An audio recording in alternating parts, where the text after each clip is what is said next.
नमस्कार। आज हम एक काफ़ी दिलचस्प स्रोत पर बात कर रहे हैं। ये ध्रुव राठी के एक वीडियो का रिव्यू है। हाँ, वो वीडियो जो अपोलो 11 मून लैंडिंग के बारे में था और उससे जुड़ी जो शक वाली बातें हैं, कॉन्स्पिरेसी थियरीज हैं। बिल्कुल वही। तो ये रिव्यू दरअसल ये देखता है कि राठी ने कैसे इन सालों पुराने सवालों को उठाया कि भाई क्या चांद पर उतरना सच में हुआ था या सब धोखा था। सही। और रिव्यू सिर्फ ये नहीं बताता कि राठी ने क्या कहा, बल्कि इस पर भी गौर करता है कि उन्होंने साइंटिफिक तर्क कैसे इस्तेमाल किए, आम शक को दूर करने के लिए फैक्ट्स कैसे पेश किए। हाँ, तो आज हमारा मकसद यही है कि इस रिव्यू की मुख्य बातें निकालें और समझें कि ये रिव्यू राठी के तरीके को कैसे देखता है, मतलब इतने मुश्किल टॉपिक को आम लोगों तक पहुंचाने का जो उनका स्टाइल है। बिल्कुल। तो चलिए शुरू करते हैं। रिव्यू कहाँ से बात शुरू करता है? तो रिव्यू बताता है कि वीडियो शुरू होता है इस थ्योरी की जड़ से कि मून लैंडिंग वाली जो हॉक्स थ्योरी है ये आई कहाँ से। अच्छा, वो 1970s वाला दौर जब कुछ लोगों ने नासा पर सवाल उठाने शुरू किए थे। हाँ बिल्कुल। और रिव्यू सिर्फ ये नहीं बताता कि सवाल उठें, बल्कि ये भी इशारा करता है कि ये शक इतने लंबे टाइम तक टिके क्यों रहे। और रिव्यू फिर उन सवालों पर आता है जो सबसे ज्यादा पूछे जाते हैं, है ना, जिनका सामना राठी ने किया। हाँ, जैसे वो कि तस्वीरों में तारे क्यों नहीं दिखते, या फिर हवा तो है नहीं चांद पर तो झंडा लहराता हुआ सा क्यों लगता है। और वो शैडोज वाला सवाल कि छायाएं पैरेलल क्यों नहीं है, और नील आर्मस्ट्रॉन्ग की कुछ तस्वीरें इतनी क्रिस्टल क्लियर कैसे हैं। सही। रिव्यू इन सवालों को सिर्फ लिस्ट नहीं करता, बल्कि ऐसे दिखाता है जैसे ये वो मेन पहेलियां थीं जिन्हें विज्ञान के नजरिए से सुलझाना था। और यहीं रिव्यू की बात इंटरेस्टिंग हो जाती है। रिव्यू के हिसाब से राठी ने हर सवाल का साइंटिफिक जवाब दिया।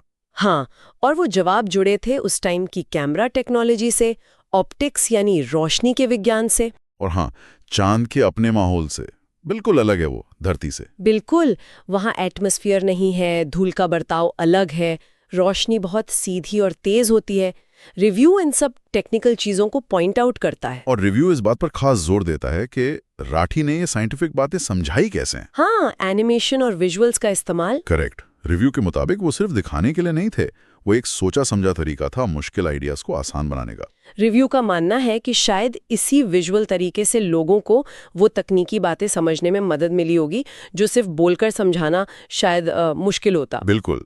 और सिर्फ समझाना ही नहीं, रिव्यू वीडियो के अंदाज की भी बात करता है। हाँ, कि प्रेजेंटेशन काफी इंगेजिंग थी। रिव्यू कहता है कि स्क्रिप्टिंग ऐसी थी कि हर शक को पहले एक मिस्ट्री जैसा बनाया गया और फिर सबूतों और तर्कों से उसे खोला गया। सही। रिव्यू इसे एक असरदार तरीका मानता है ऑडियंस को जुड़े रखने का, खासकर उन लोगों को जो शायद पहले से ही डाउट में हो। एक और जरूरी बात है जिस पर रिव्यू ध्यान खींचता है, वो है राठी का वीडियो के आखिर में दिया गया मैसेज। हाँ, वो सिर्फ फैक्ट्स बताने से आगे की बात थी। बिल्कुल।